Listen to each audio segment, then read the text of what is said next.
Emily.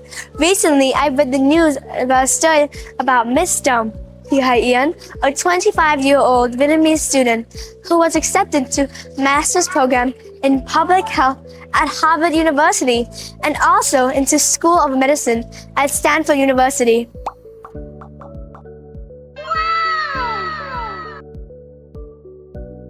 I admire her, not only because she was accepted into two of the top universities in the world, but even more because she achieved this in a situation that many people would consider impossible. She cannot see. Miss Yen has a serious eye disease since she was very young due to genetics. She had her first surgery when she was only 20 days old. And since then, she's undergone 7 different surgeries. Today, her left eye can see only a little, and her right eye is completely blind.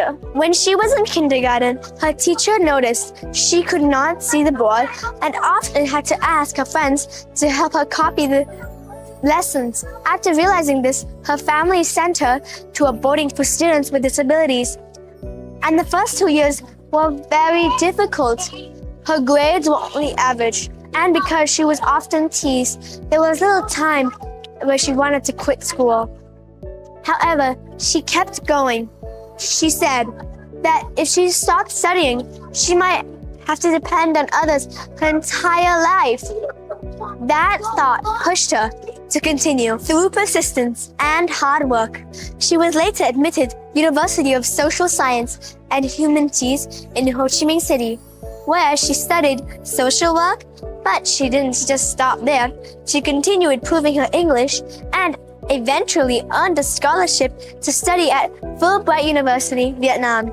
During that time, she not only focused on her academics, but she also participated in research programs and worked in the field of public health, showing her clear purpose and long-term vision. In 2021, she and her friend also founded MY Blind Spa, therapeutic massage, creating a stable and respectful workplace for visually impaired people.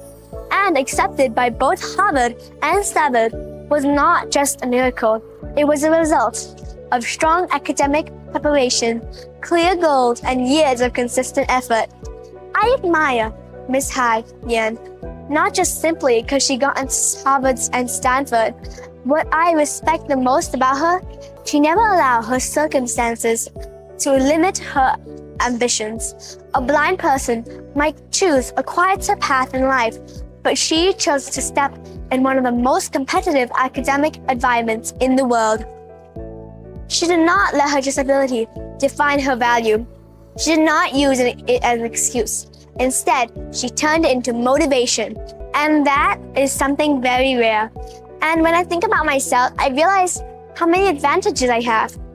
I'm healthy, I can see, move freely, read and study without any difficulty. Yet, even imagining getting to Harvard is sometimes overwhelming. Meanwhile, someone who cannot see has already achieved it.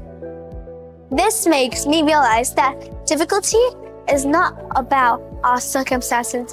Often, it is about the limits that we place on ourselves. If someone who cannot see can reach Harvard, then I, with all the advantages I have no reason to give up. After learning about Miss Hai Yen's stories, I tell myself that I should try harder, stay disciplined, focus on my goals, and dare to dream bigger. Because of sometimes the biggest obstacles isn't our situation, it's our own self-doubt. Bye! And see you later.